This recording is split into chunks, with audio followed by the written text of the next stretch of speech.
हम पहले फिल्मी दुनिया में थे, आप हजरात को पता होगा, बहुत सारी फिल्में आपने देखी भी होगी। 14-15 फिल्मों में काम किया मैंने, टीवी सीरियल्स में काम किए हैं। 90s के दौर में मैंने जो है 8-10 साल जो है इस फिल्मी दुनिया के अंदर मैं रहा। तो वो माहौल और वो बुराई का माहौल, बेदीनी का माहौल, अल्लाह की नाराज़गी वाला माहौल, वहाँ तो ईमान का कोई तस्करा भी नहीं था। हमको तो पता भी नहीं था कि ईमान किस चिड़िया का नाम है, ईमान का कलीमा क्या है। अल्लाह पाक ने लेकिन रहम का, करम का, फजल का मामला किया कि अल्लाह ने अपनी रहमत की निगाह डाली और अल्लाह ने रहमत की रस्सी डाल करके उस दुनिया से निकाला। हमारा कोई कमाल नहीं। एक जमात आई, उस जमात को पता चला कि भाई इस मोहल्ले के अंदर, इस इलाके के अंदर एक मुसलमान रहता है जो फिल्मों में काम करता है, लेकिन जमात वालों से मुलाकात नहीं करता। क्योंकि हमारे जहन में ये था कि ये जमात वगैरह ये सब जो है ना, ले जाकर के मुल्ला मौलवी बना देते हैं, मुल्ला मौलवी बना देते हैं। तो जमात से मिलते नहीं थे हम। लेकिन उस जमात के अंदर एक जो अमीर साहब थे, बहुत पुराने बुजुर्ग थे, अल्लाह वाले थे, उन्होंने कहा कि ठीक है, ये कब जाते हैं अपने काम पर, शूटिंग पर कब जाते हैं? तो कहा कि सुबह 7 बजे निकलते हैं। तो वो आ करके मेरी गाड़ी के पास ठहर गए, मेरी गाड़ी के पास रुक गए, मेरा इंतज़ार करने लगे। मैं जब वहाँ पहुँचा मैंने देखा कि एक सफ़ेद बुजुर्ग, सफ़ेद दाढ़ी, चेहरा मोहरा, लिबास, और थोड़ा मैला कुचैला हो जाता है अल्लाह के रास्ते में कपड़ा। तो मैंने सोचा कोई फ़कीर है। तो पैसा देने के लिए मैंने जैसे अपने जेब में हाथ डाला तो कहने लगे ना ना ना, सलाम किया, मैंने जवाब दिया। कहने लगे एक सवाल करना है। मैंने कहा पूछिए क्या है? कहने लगे कि मरना है कि नहीं मरना है? अरे तौबा, मैंने बोला इतना सुबह सुबह कौन आदमी है मरने की बात कर रहा है? सुबह सुबह कोई आदमी मरने की बात करे, मरना है कि नहीं मरना? बड़ा गुस्सा है। मैंने कहा पहले आपको मरना है, बाद में मुझे मरना है। तो मुस्कुराने लगे, कहा हाँ अच्छा ये बताओ, कब्र के अंदर गाड़ी जाएगी कि दाढ़ी जाएगी? क्या पूछे? कब्र में गाड़ी जाएगी कि दाढ़ी जाएगी? तो गुस्सा तो आया हुआ था। मैंने गुस्से में, आपका दिमाग खराब हो गया है, कब्र के अंदर गाड़ी कैसे जाएगी? कब्र के अंदर तो दाढ़ी जाएगी। तो कहने लगे हाँ, कब्र के अंदर गाड़ी नहीं जाएगी, कब्र के अंदर तो दाढ़ी जाएगी। तो गाड़ी वाली जिंदगी के पीछे वक्त क्यों ज़ाया करते हो? दाढ़ी वाली जिंदगी क्यों नहीं इख्तियार करते? दाढ़ी वाली जिंदगी तो जनाब रसूलुल्लाह सल्लल्लाहु अलैहि वसल्लम की जिंदगी। बस ये बात कही और वो बात दिल पे लगी, दिल से निकली हुई बात दिल पे लगी। कहते ना, दिल से निकले जो आह असर रखती है, पर नहीं ताकत परवाज मगर रखती है। अल्लाह वालों की बात थी, लग गई। वो कह करके सलाम करके चले गए। मैं सारा रास्ता सोचता रहा ये क्या? अल्लाह ताला को किसी को हिदायत देना है ना, तो अल्लाह ऐसे हिदायत देता है। हाँ, एक बहुत बड़े अल्लाह वाले गुजरे, इब्राहिम बिन अदहम। ये बहुत बड़े बादशाह थे, आदिल बादशाह थे। इब्राहिम बिन अदहम नाम था उनका। एक दफा अपने महल की वरांदे में जो है टहल रहे थे, गैलरी में वरांदे में टहल रहे थे। तो नीचे से फकीर ने पूछा, इब्राहिम तेरे सराय की क्या कीमत है? सराय मतलब लॉज, होटल। तो फकीर ने जब ये पूछा तो इब्राहिम बिन अदहम बादशाह है, बड़ा गुस्सा आया। कहने लगे, बेवकूफ, तुझे मेरा महल सराया नजर आता है? तुझे मेरा महल सराया नजर आता है? तो कहने लगे हाँ, सराया नहीं तो और क्या है। यहां तुझसे पहले कौन रहता था? तो कहले मेरे अब्बा। और उनसे पहले? बोले मेरे दादा। उनसे पहले? बोले मेरे दादा के अब्बा। तो बोले सराया नहीं तो और क्या है, एक आता है और एक जाता है। सराया नहीं तो क्या है, एक आता है और एक जाता है। तो दिमाग एकदम घूम गया, परेशान हो गए। अब परेशानी में जब अंदर गए तो गुलाम आया दौड़ते हुए और कहने लगा कि बादशाह सलामत, बादशाह सलामत, आपकी बांदी जो है आपके बिस्तर पे सो रही है। और गुस्सा आया कि बांदी की इतनी हिम्मत कि मेरे बिस्तर पे सो गई। तब गुस्सा तो था ही, अब गुस्सा निकालने के लिए कहा ला उसको। अब गुलाम बांदी को लेकर आया, पूछा क्या हुआ, मेरे बिस्तर पे क्यों सोई तू? बादशाह सलामत मैं बिस्तर साफ कर रही थी, बिस्तर इतना नरम था, मैं ऐसे लेटी तो मुझे आंख लग गई। तो बादशाह ने इसको सजा दो, इसको 10 कोड़े मारो। तो पहला कोड़ा मारे तो हंसने लगी, ही। दूसरा कोड़ा मारे फिर हंस रही, ही। तीसरा कोड़े मारे तो फिर हंस रही, ही। बादशाह को और गुस्सा आया, कहने लगा बेवकूफ बांदी क्यों हंसती है, तुझे कोड़ा मार रहे और तू हंसती है। तो कहने लगी बादशाह सलामत मैं इसलिए हंस रही हूं कि 10 मिनट सोई तो 10 कोड़े लग रहे, जो जिंदगी भर सोता आया उसको कितने कोड़े लगेंगे? जो जिंदगी भर सोता आया उसको कितने कोड़े लगेंगे? और दिमाग खराब हो गया। अब गए अपने बेडरूम में, अब नींद नहीं आ रही है, परेशान है। एक तो फकीर ने ऐसा बोल दिया, फिर बांदी ने ऐसा बोल दी। अचानक से जो है छत के ऊपर से कुछ भागने दौड़ने की आवाज आई। तो पुकारा और कहने लगे कौन है? तो कहने लगा कि ऊंट वाला। बोले ऊंट वाला मेरी महल की छत पे क्या कर रहा है? बोले अपना ऊंट ढूंढ रहा हूं। बोले बेवकूफ तेरा ऊंट मेरी छत पे क्यों ढूंढ रहा है? मेरा ऊंट गुम गया तो मैं आपकी छत पे ढूंढ रहा हूं। तो बोले बेवकूफ तेरा ऊंट मेरी छत पे नहीं मिलेगा, जाके जंगल में बियाबान में सहरा में ढूंढ, वहां मिलेगा तेरा ऊंट। तो कहने लगा जिस तरह से मेरा ऊंट आपकी महल की छत पे नहीं मिलेगा ना, उसी तरह से अल्लाह भी महल में नहीं मिलेगा।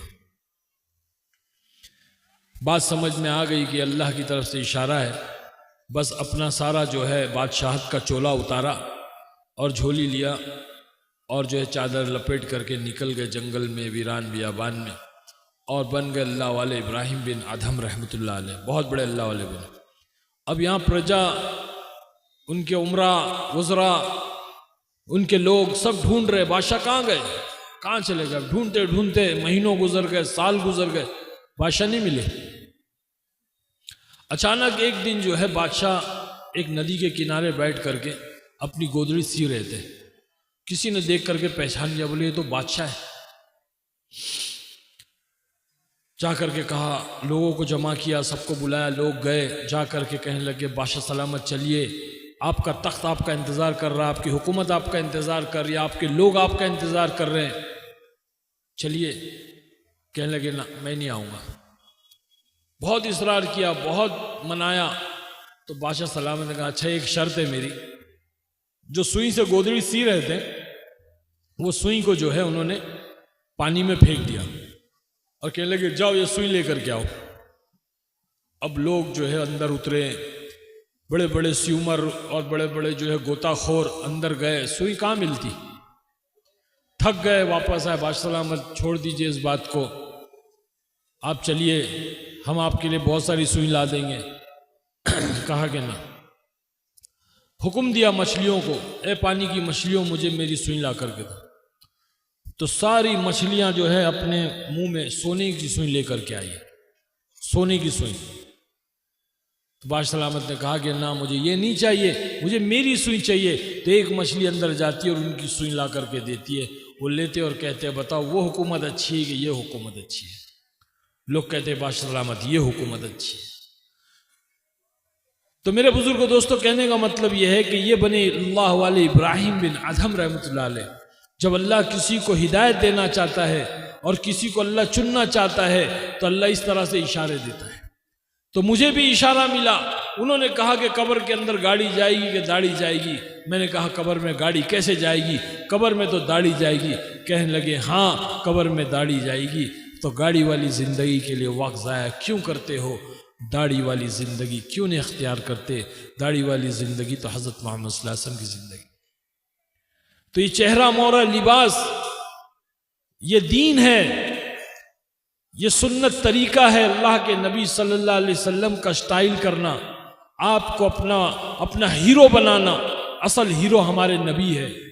आज हम नौजवान यहाँ बैठे हुए हम लोगों ने अपना हीरो, अपना आइडियल बना लिया अपने मुसलमान भाई जो आज इस शोहरत के मुकाम पे है, जिनको अल्लाह ने किसी मसलियत के तहत आज एक मुकाम दिया है। आज उनको देख करके हमने उनको अपना आइडियल बना लिया, अपना नमूना बना लिया। अरे हमने जिनको अपना नमूना बनाया है, हम ये भी तो देखें कि उनका नमूना कौन है। हम उनको फॉलो कर रहे हैं, हम उनके फैशन और उनके स्टाइल को फॉलो कर रहे हैं। हम ये भी देखें कि वो किन के स्टाइल और किन के फैशन को फॉलो कर रहे हैं। जब आप ये देखोगे तो पता चलेगा कि वो जिनको फॉलो कर रहे हैं वो यहूद और नसारा है, जो इस्लाम के दुश्मन है, अल्लाह के दुश्मन, अल्लाह के बागी, अल्लाह के नबी के दुश्मन है, मुसलमानों के दुश्मन है, जिनकी हमेशा ये कोशिश होती है कि इस्लाम को ख़त्म कर दिया जाए, मुसलमानों को ख़त्म कर दिया जाए। उनको फॉलो कर रहे हैं। क्योंकि मैंने मेरी फिल्म, पहली फिल्म जो फूल और कांटे थी, उसमें जो मैंने स्टाइल किया था, रॉकी का जो स्टाइल मैंने किया था, जो पोनी टेल और जैकेट और बिटल्स, वो फॉरेन का, बॉलीवुड का, हॉलीवुड का एक स्टार था, उसका मैंने कॉपी किया था। तो बॉलीवुड में जो स्टाइल और फैशन आता है वो हॉलीवुड से आता है। हाँ, तो जाने अनजाने में हमने उनको अपना इमाम बना रखा है, अपना आइडियल बना। हमारे हीरो तो हमारे नबी है, उनका चेहरा मोरा, लिबास, उनका स्टाइल, उनका तरीका, उनकी सुन्नत हमारी जिंदगी में आना चाहिए, जिससे अल्लाह हमसे राजी होगा। आज हम अल्लाह के दुश्मनों, जिनको अल्लाह ने मगजूब कहा, गैरिल मगजूब अलैहिम, जिन पर अल्लाह ने लानत भेज दी, आज उनके तौर तरीके हमारे नौजवान बच्चे और बच्चियों के अंदर हैं। तो हम जिनको फॉलो कर रहे हैं वो यहूद और नसारा को फॉलो कर रहे हैं। अब वो यहूद और नसारा किसको फॉलो कर रहे हैं? उनका भी तो कोई इमाम होगा, उनका भी तो कोई इमाम होगा। तो जब हम देखेंगे उनका इमाम कौन है, वो किसको फॉलो कर रहे हैं, तो पता चलेगा कि वो कुत्ते को फॉलो कर रहे हैं। कुत्ता आगे आगे चलता है, अंग्रेज पीछे पीछे चलता है। ये अंग्रेज समझता है कि मैं कुत्ते का मालिक हूं, और कुत्ता समझता है कि मेरा नौकर है, मेरे पीछे पीछे आ रहा है। कौन मालिक है कौन नौकर है पता नहीं। उसको पेशाब पैखाना आता है तो ये अंग्रेज लेकर जाता है उसको पेशाब पैखाना कराने के लिए। तो जो कुत्ते को फॉलो कर रहे हैं हम उनको फॉलो कर रहे हैं, उनके तरीके, उनके फैशन, उनके स्टाइल को हम अपना रहे हैं। जो खुद अपने फैशन और अपने स्टाइल से मुतमईन नहीं है, कभी बेल बॉटम पे आ जाते तो कभी बैगी पे आ जाते, कभी चुस्त पे आ जाते, कभी हाफ चड्डी में आ जाते, तो कभी किस में आ जाते, कभी तो नंगे हो जाते। वो मुतमईन ही नहीं अपने तरीके से। हमारे नबी ने हमको मुतमईन किया, एक ही तरीका, 1400 साल 1500 साल से एक ही तरीका, पहरन, तहमन, दाढ़ी, टोपी, अमामा, एक ही तरीका, 1500 साल से। हमारे मुंबई के अंदर एक नौजवान अल्लाह के रास्ते में निकला, बहुत मालदार था, बहुत मालदार। रोजाना नए नए ड्रेस, नए नए जो है लेटेस्ट मोबाइल, और जो है नए नए परफ्यूम, नई नई घड़ियां, जूते नए, रोजाना उसका कुछ ना कुछ ऐसा रहता था। बहुत मालदार था, खूबसूरत। अल्लाह वालों की नज़र पड़ी, इतना खूबसूरत मुसलमान बच्चा है, ये कौन से फैशन में पड़ा हुआ है। मेहनत की, मुलाकात की, बात की, तश्कील हो गई। 4 महीने लेकर गए। 4 महीने के अंदर अल्लाह ने ऐसे जो है बदलाव किया, ऐसा चेहरा मोहरा लिबास बदला। हाँ, चेहरे पे दाढ़ी आ गई, सर पे अमामा आ गया, झुब्बा बिल्कुल बदल गया। क्यों बदला? क्योंकि ईमान बढ़ा, और ईमान आदमी को जो है वो दीन पर लाता है, ईमान नबी के तरीके पर लाता है, ईमान जो है आखिरत की फिक्रें पैदा करता है। ये ईमान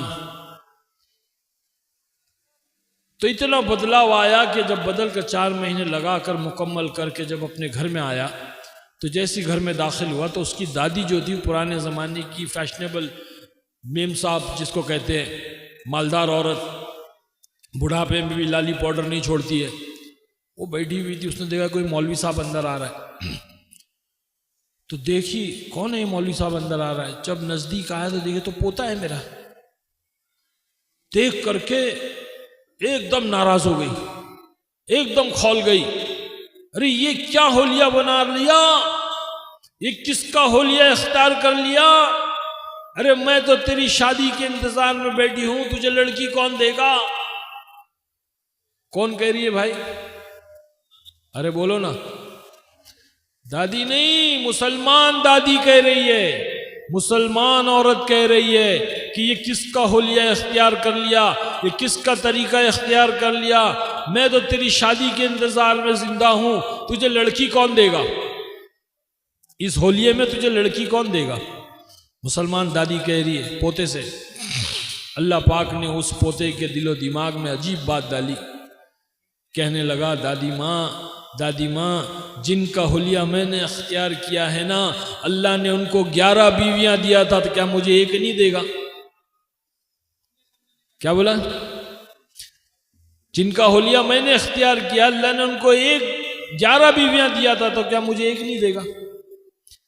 मेरे भाई बुजुर्गों, दोस्तों, हमारा ये यकीन बने, ऐसा हमारा यकीन बने कि हम अल्लाह के नबी सल्लल्लाहु अलैहि वसल्लम के तरीके पर अपनी ज़िंदगी को लाएंगे, अल्लाह हमको दुनिया में भी कामयाब करेगा, आखिरत में भी कामयाब करेगा।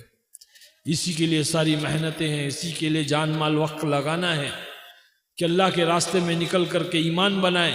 ईमान बनेगा, दीन ज़िंदगी में आएगा, दीन ज़िंदगी में आएगा, अल्लाह दुनिया में भी कामयाब करेगा, आखिरत में भी कामयाब करेगा। सब नियत करते हैं इंशाअल्लाह, अल्लाह के रास्ते में निकलेंगे सब इंशाअल्लाह, दीन सीखेंगे। भाई देखो, ये जो मदारिस है ना, ये दीन सिखाने की जगह है, यहाँ दीन सिखाया जाता है। बचपन से बच्चों को जो है कुरान सिखाया जाता है, उसका मायने बतलाया जाता है, उनको हाफिज बनाया जाता है, उनको आलिम बनाया जाता है, उनको मुफ्ती बनाया जाता है। ये बहुत बड़ी चीज़ है, ये अल्लाह का बहुत बड़ा फजल और करम है कि अल्लाह ने हमारे इस हिंदुस्तान के अंदर इन चीज़ों को एक बड़ी तादाद में अल्लाह ने हमको दिया है। हिंदुस्तान के अंदर बड़े बड़े मदारिस है, मकातिब है, अल्लाह सलामत रखे उलमा इकराम को। ये अम्बिया के वारिस है जो इतनी कुर्बानी दे करके हमारे बच्चों को दीन सिखा रहे हैं, और इन्हीं की वजह से आज दीन की एक शक्ल इस दुनिया में बाकी है। ये मदारिसों की वजह से दीन की, इस्लाम की एक शक्ल दुनिया के अंदर बाकी है। हाँ, वरना हमने तो कुछ कहीं नहीं छोड़ा कि भाई दीन इस्लाम ख़त्म हो जाए। हमारे हाथों से अपने पैरों पे हम कुल्हाड़ी मार रहे हैं। तो इनका ताउन करें, इनका ताउन करना भी अल्लाह के दीन का ताउन करना है। हाँ, अल्लाह के दीन का काम है ये कि इनका ताउन करें, इनकी मदद करें हर लाइन से, अपने जान से, अपने माल से। हमारे पास वक्त नहीं है, हम अपने कारोबार में, अपनी खेत में, अपनी तिजारतों में लगे हुए, हम क्या कर सकते? कम से कम अपना माल लगाएं ताकि इस माल से बच्चे खाएं पिए, इनकी सहूलतें, इनकी ज़रूरतें पूरी हो और इनको आसानियां हो। ये असातिज़ा, ये जो उस्ताद, ये मेहनत करने वाले, ये सारे जो है, इनके लिए भी एक कोई रास्ता बने ताकि इनका भी जो है घर है, इनकी फैमिली है, इनकी ज़रूरतें हैं, ये तमाम चीज़ें हमारे अल्लाह ने हमको दिया, जिम्मेदार बनाया है। तो नियतें करें कि इंशाअल्लाह हम पूरा ताउन करेंगे सब इंशाअल्लाह। जरा जोर से बोलो भाई इंशाअल्लाह। इंशाअल्लाह में भी कंजूसी मत करो, ठीक है? मेरी तबीयत नहीं ठीक है, खांसी आ रही, गले में कोई खराश हो गई, मैं और बात करना चाहता हूँ लेकिन नहीं हो पा रहा है, मेरा दिमाग नहीं चल रहा है, इसलिए मैं आप लोगों से माज़रत चाहता हूँ। और इंशाअल्लाह ताला अल्लाह ने चाहा तो ज़िंदगी रही तो